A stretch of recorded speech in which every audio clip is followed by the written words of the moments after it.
CleanTech breakthroughs can shine at the prototype stage, but stall before reaching full-scale deployment. The reasons vary. It's a poor market fit, adopts the wrong business model, is too complex to scale, supply chain challenges, or regulations. This episode explores what it takes to move from a promising pilot to real-world impact and how entrepreneurs, governments, and investors can work together to make it happen. Welcome to Future Energy Insights, the podcast series that explores the future of sustainable innovation, brought to you by the World Future Energy Summit. I'm Rob Jones, partner at B2B Connect, and joining me to discuss the practical roadmaps that help CleanTech ventures scale are Haythem Riahi, co-founder and CEO at Circa BioTech, and Omar Khan, principal at Oraseya Capital. Haythem, let's start with you and look at the beginnings of your journey. So how did you go from idea to starting to form your company? And what was the point where you realized that you needed investment? When I started this journey, it was 5 years ago, 2020.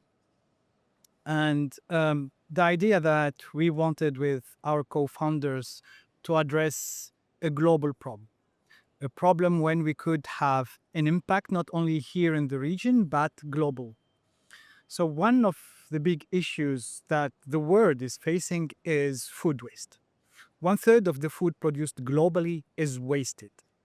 This represents 1.3 billion tons a year of food waste. And here in the UAE, we are the 4th country per capita globally when it comes to food waste. So when I started looking for how we manage our waste and food waste in particularly, I realized that today, with all the technology and AI that we are having at our disposal, there's only 3 technologies that exist, which is landfilling, burning, incineration, or waste to energy. So most of the food waste goes to landfills, and this is catastrophic economically. Here in the UAE, our cost of food waste is 6 to 7 billion dirhams a year. We produce 3.5 million tons of food waste a year. But not only economical, but environmental also. So by decomposing in landfills, food waste generates methane, which is a very potent greenhouse effect gas, 28 times more potent than CO2. To give you an idea of the extent of it, food waste rotting in landfills generate more emission than the whole transportation sector. It means cars, trucks, and planes are emitting as much as food waste. So if we divert food waste from the landfills, we can offset the whole transportation sector. So this is the first, and this is what is happening today, landfilling. The second is incineration. So we burn it all. And with incineration comes other problems that are more toxic, airborne toxic elements that we are releasing with the incineration. But mainly, it is not economically viable solution. It's very capex heavy, so it requires a lot of investment in infrastructure, and you cannot make money out of it. So that's why it's subsidized, or it's meant by government. And the third is the most environment friendly, let's say, which is waste to energy, and this is also non-economically viable solution. So it has to be subsidized. So we turned to nature and we looked how nature is treating waste.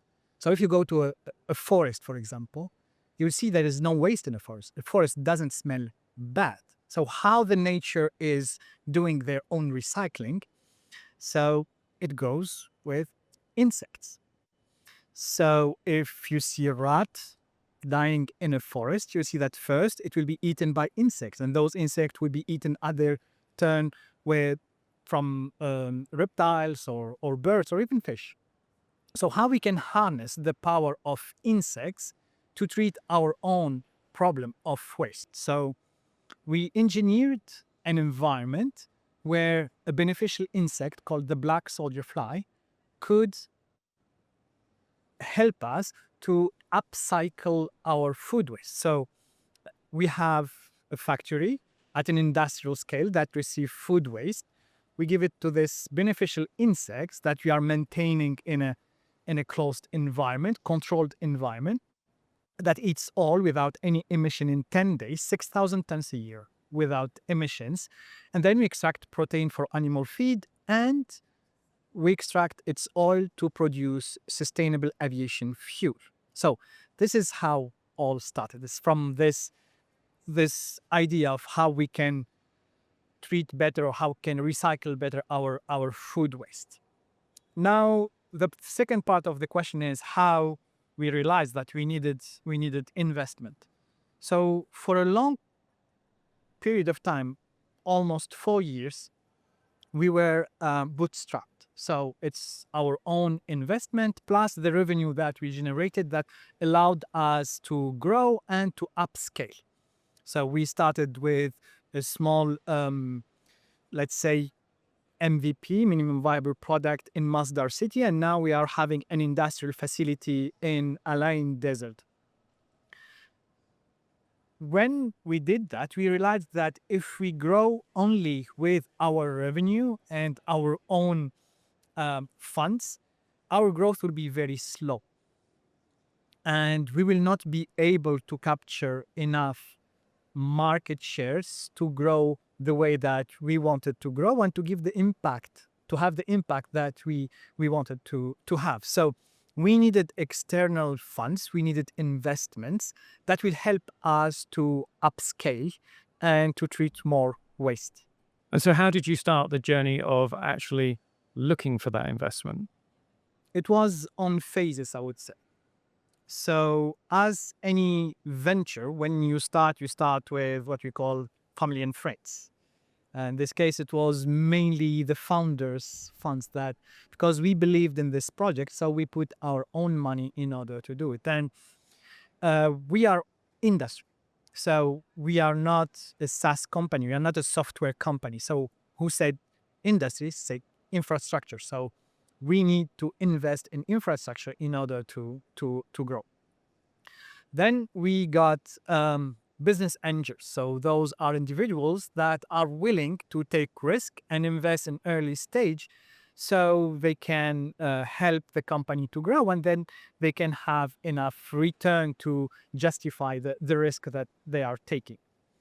And within our journey, so as I said, we started 5 years ago, we had the chance to be part of several incubator accelerators here in the UAE. So we've been part of Oraseya Capital, Hub 71, Shira and Sharjah, Mohamed Barashid Innovation Fund. So those accelerators, some of them, they can give you money, or they can give you some help in kind to grow, but also a lot of mentoring and a lot of education on how to be investor ready.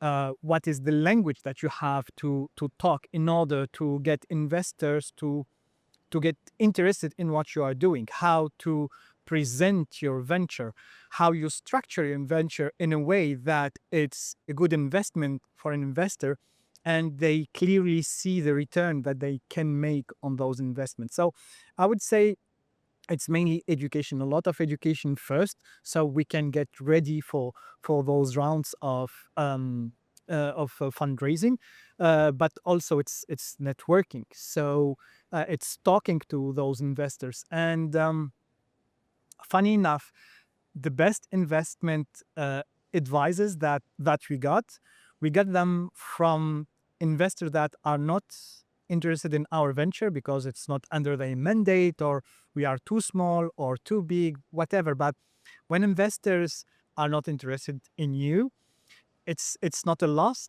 because you can get very valuable advice from them. Okay. So, Omar, where do you come in? You know, obviously you're going to be looking at what type of companies you're interested in investing in, but before that stage, I think it's worth just explaining, because there are so many different names for different types of investors. So where are you?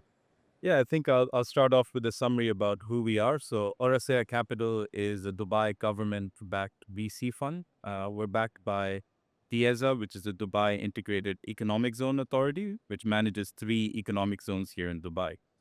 So for us, we're an investor, we're a commercial investor, we're a for-profit investor, but we also have the lens of how does this particular investment spur economic activity in the UAE and add value to the residents, the businesses, and the ecosystem of the UAE. So we invest across a broad sector mix. So we also look at multiple stages.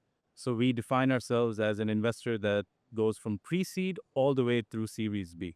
And the way we invest, we have 2 mandates within this.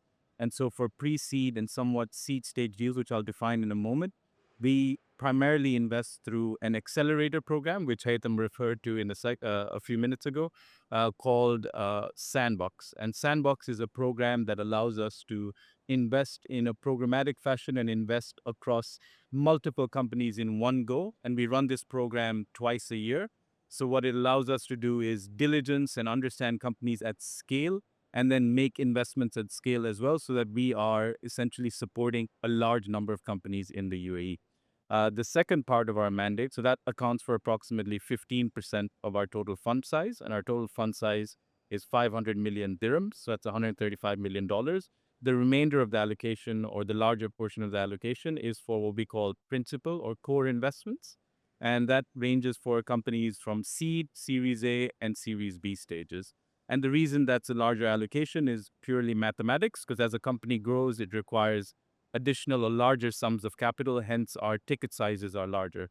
So as an example, for the program, we invest $150,000, whereas for our later stager deals, we invest from $1 to $3 million. So I think very quickly to address your question and some of the things that Haytham has said here, a founder's journey for fundraising requires multiple layers and multiple intermediaries and investors, which starts from individuals. So like Haytham said, friends and family. And then you have professional angel investors who invest very early as a job or a big part of their career.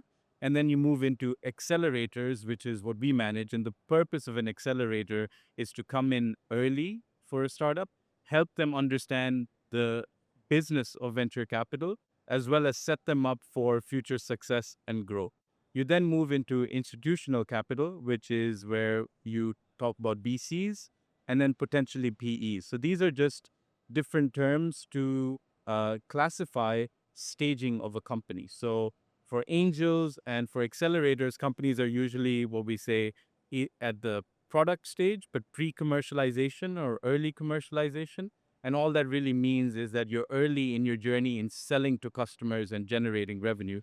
Once you grow into scale phase, which is where we deploy for principal investments in early growth, as we call it, so Series A and Series B, you're really on a trajectory to double, triple your revenues and grow into a mature company, which then brings you into sort of a new field of investors, which can be private equity and then eventually public markets. So I think to answer your question, we play in what we call the very early to early growth stage phases. And we feel that this is where we can have the most impact on our startups and where the startups can have a large impact on the UAE as well.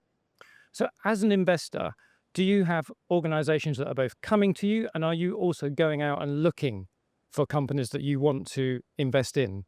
Yes, as a venture capitalist, one of our primary functions is scouting, and scouting is the outbound side of things. So I'll start with that at first. So from an outbound standpoint, we are able to find investments through interactions with founders at events, interactions with founders at mixers, etc. Right. So that part of our job is outreach.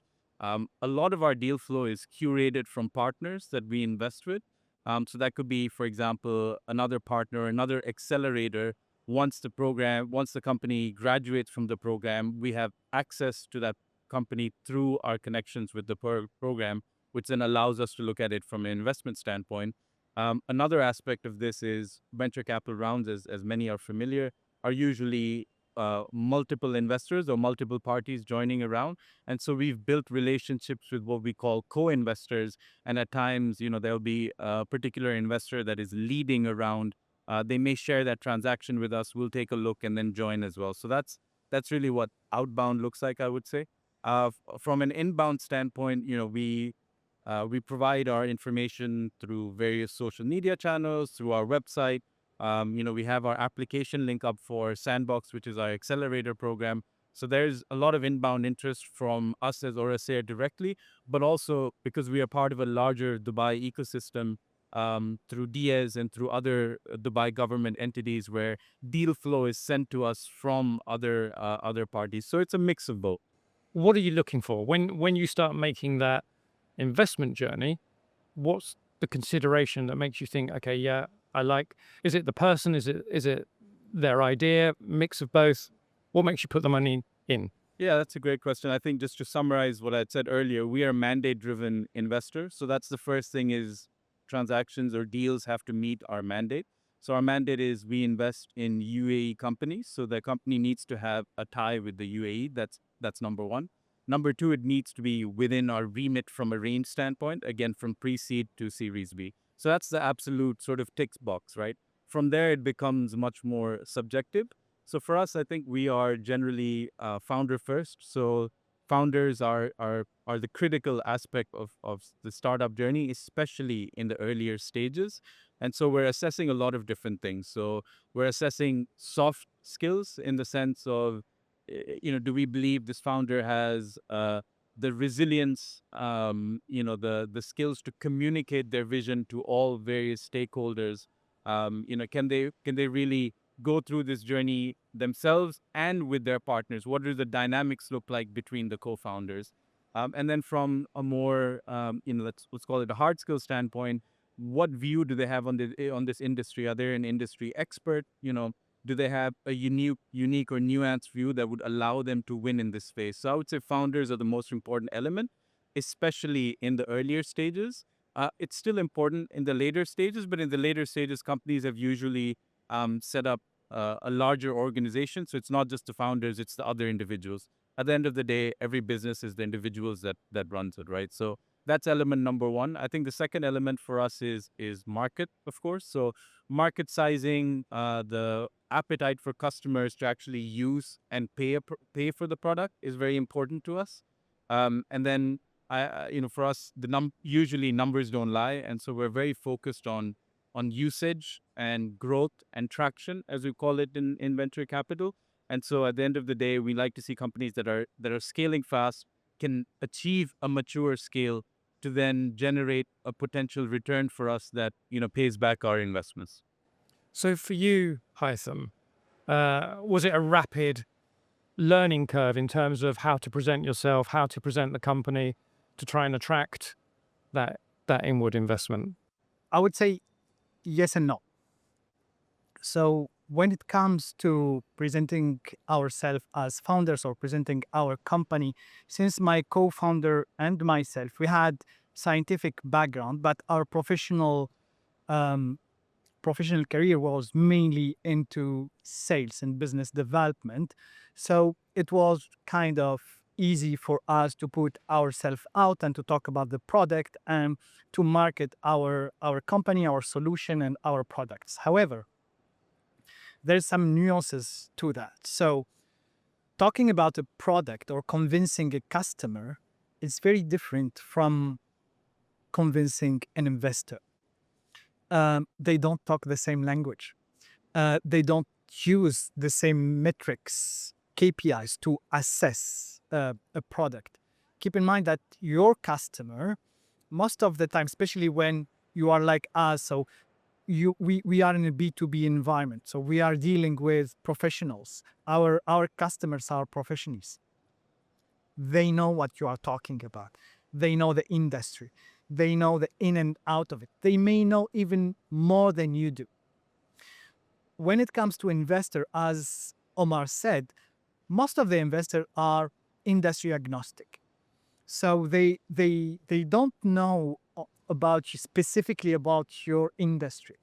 they know a little bit about it because it's a business, and any business have the same like fundamentals, but they don't know your product, they don't know your customer, and you have to educate them in a way that talks to them, in a way that is number based. As Omar said, number doesn't lie, but you have to bring that to investors. This is the first, I would say, learning that we had to go through. The second is a realization that we had later.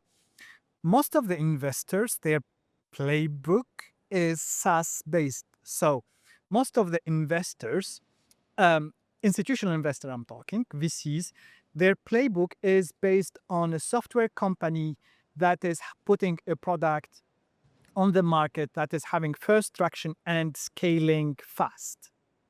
So we have also to educate them and to explain that we are not a software company, we are an industrial company.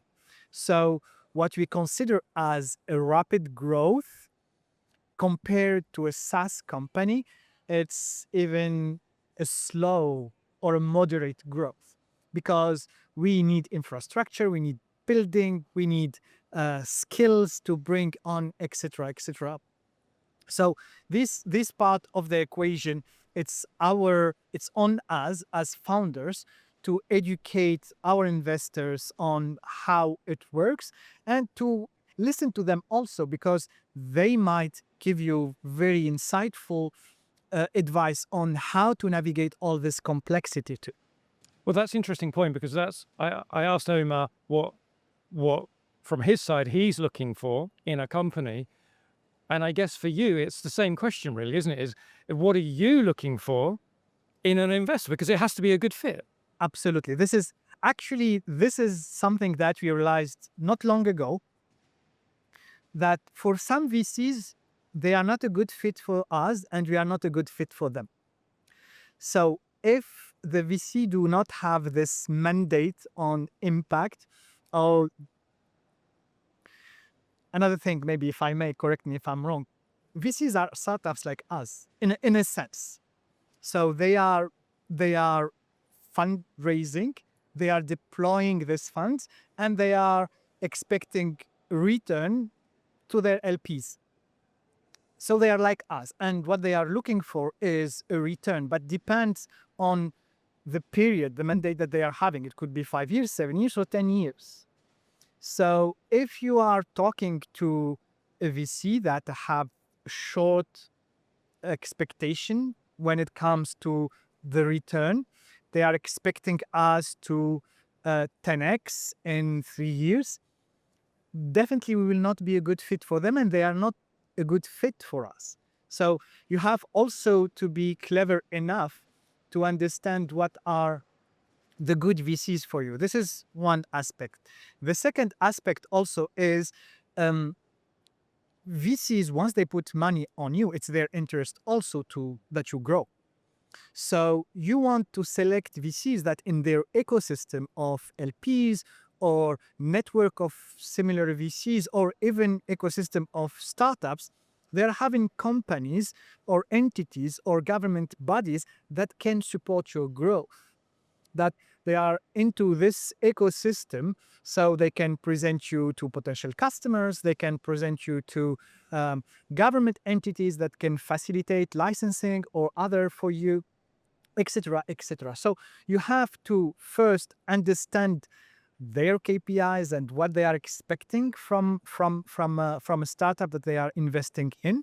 And you have to understand also how they could help you in your growth in integrating you within an ecosystem. But you must also, it must be good when you're challenged, because it makes you think differently, even if maybe sometimes you don't like the question.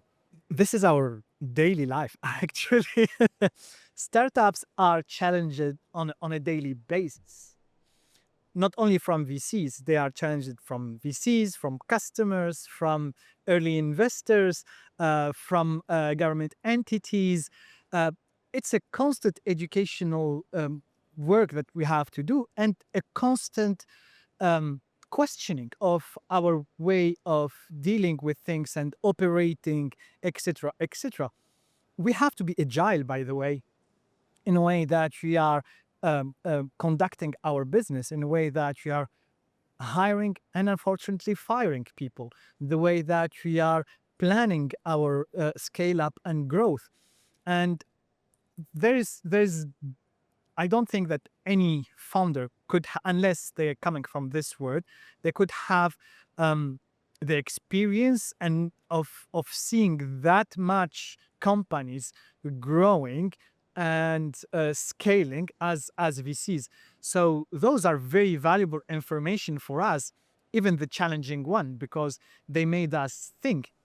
We may not be very agreeing with that, but it's also when it comes from a position of care in the meaning of they care about you because they have stake on the venture. You have to be clever enough and to take every remark as a constructive remark and challenge yourself, challenge your thinking. Maybe what you are doing to take you to this stage of growth is not what you need to do for the next stage of growth, etc., etc. And these are across all the aspects of the company and of the managing your business. So from your point of view, Omar, then, what I guess we're talking about what gives confidence to both parties. As you've at the point where you've built a relationship, what gives you confidence that you're in the right investment relationship, that this is going to work? What are the signals you're looking for? Yeah, I think so. We look at a few different things. So I would break it down into pre and post very quickly. So pre-investment, I think, although we look at multiple segments, we are, we do seek out themes. So we're thematic in that sense. And what that means is what we're looking for is, segments that are seeing a lot of investor appetite globally, and also a lot of appetite from other stakeholders that are using these particular products and services, which could be enterprises, it could be SMEs, etc. So that's usually an early indicator at first, right? Is this a sector that is gaining the attention of the relevant stakeholders? From a post-investment standpoint, so we run our portfolio in a way where we are in touch with our founders on a systematic basis. It also depends on what sort of relationship we have with the company. And what I mean by that is, are we a board member? Are we a board observer? Or are we a minority investor in the sense that we don't have any representation on the board? So it differs in terms of what kind of information we receive from the founders, how much time we spend with them, and what kind of access we have to them. But I think ultimately for us, what were the signs of success or the signs of of things not going the right way that you'd expect them to be really come down to the performance of the company post investment, right? And we look at performance in various different facets.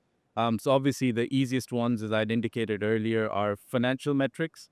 Other indicators are the ability for the founder or the company to move into other segments or other or other fields that are related to the company. So you hear about pivots a lot.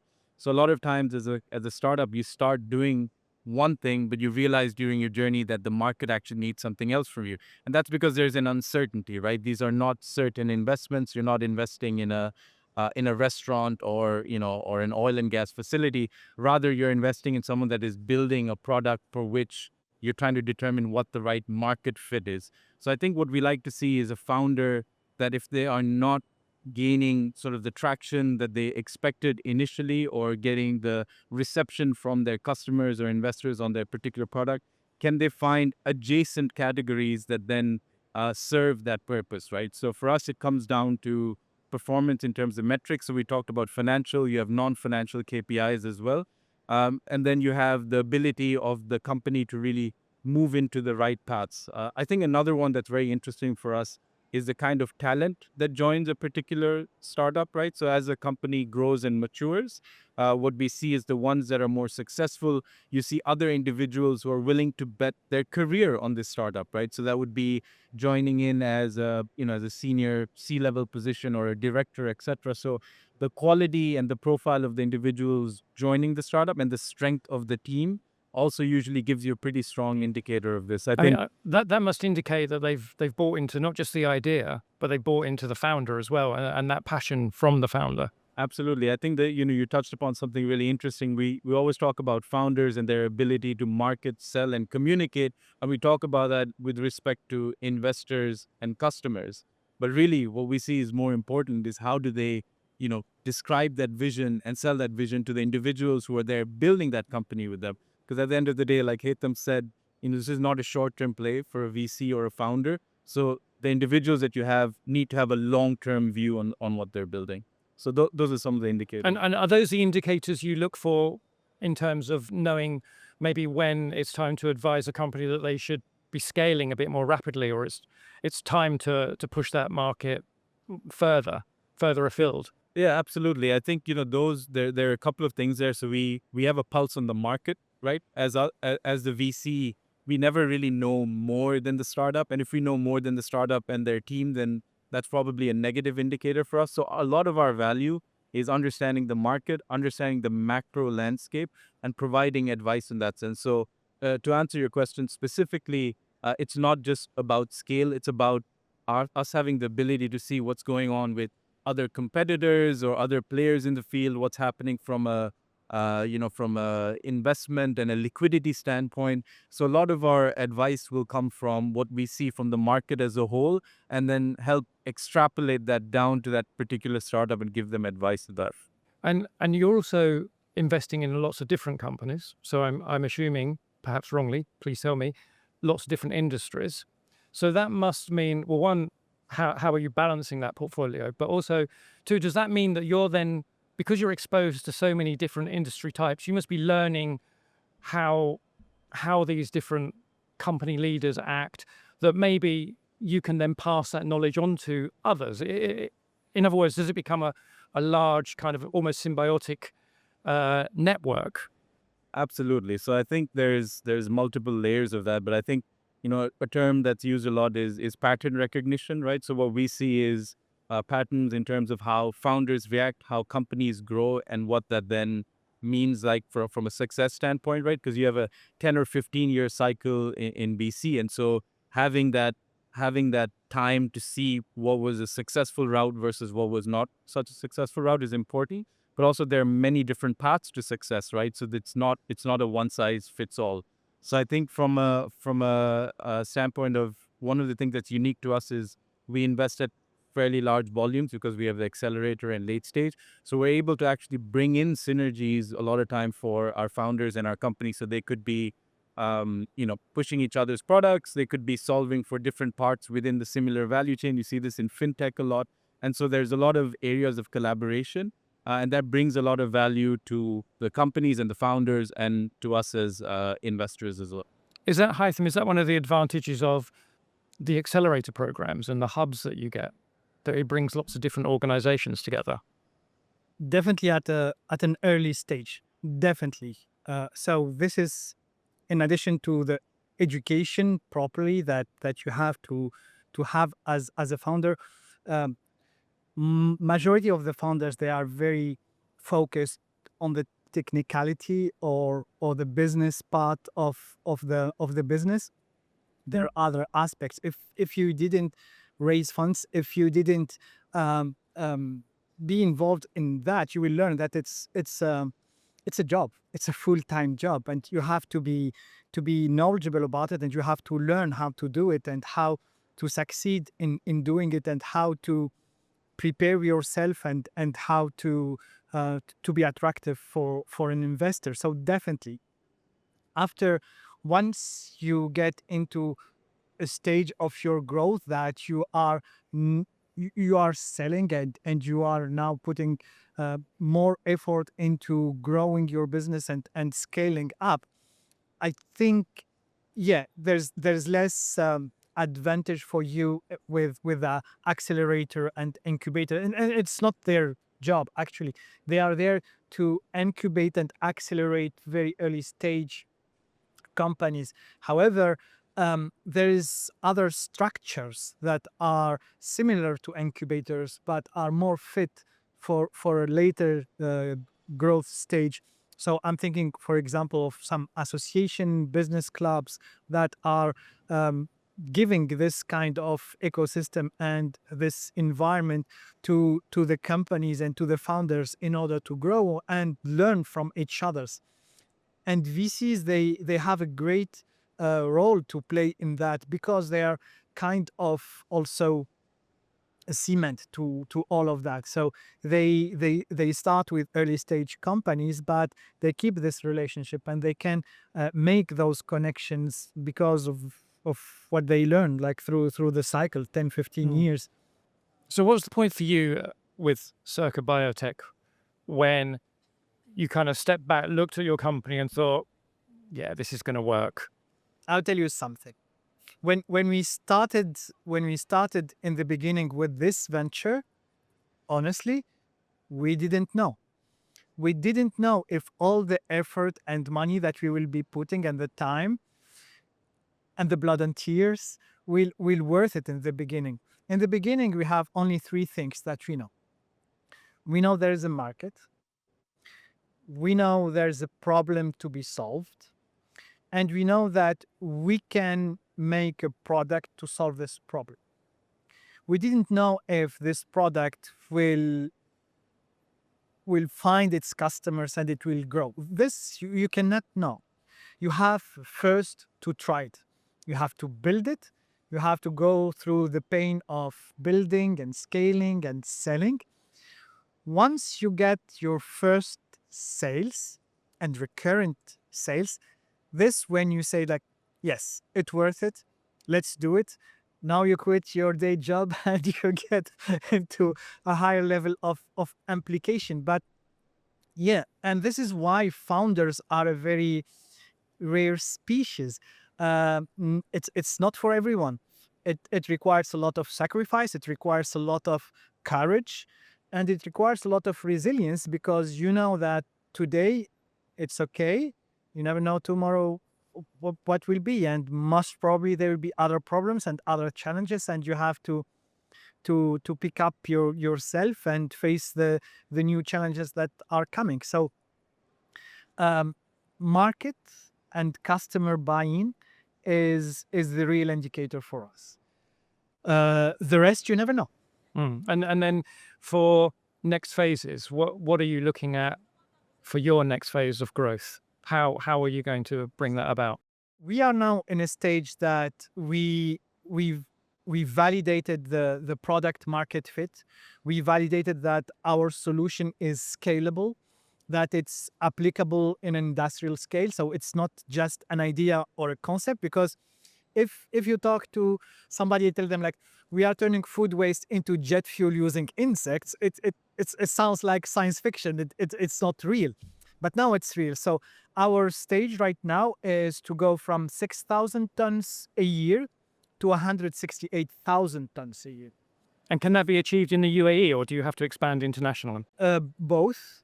So the 168,000 tons will be achieved here in the UAE, but we will be also exporting our knowledge and through partnerships. So we have partners in for several aspects. Like I will not, but we are talking about with other companies in South Korea, because they are very advanced in those aspects of food waste management and large scale factories. We are also talking with another company. We are signing an MOU with them for formulation of new animal feed products in Denmark.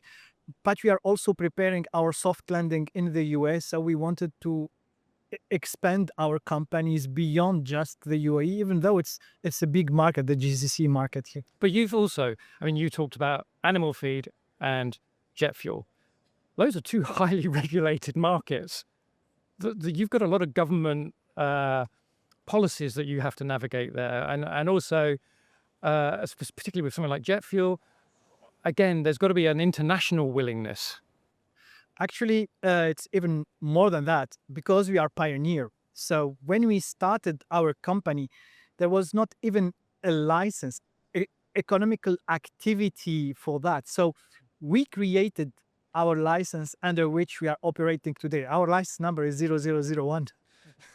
So when you are pioneering something, you have to go through that. For animal feed, by the way, animal feed is more regulated than jet fuel, just to let you know, in terms of the number of licenses that you need in order to operate a facility and to sell your products. We went through over 18 months of validation and testing and free products that you are giving to customers, and conversation with government entities in several Emirates here in the UAE in order to be able to do that. And every year it's the same thing with the renewal. So because you have to renew your license and you have to prove also that you are maintaining those standards. If you come to our facility, it looks more like, and I'm not joking here, more like a food grade industry than a waste management industry, because we are selling animal feed and because we are making feedstock for SAF. So our customers also are very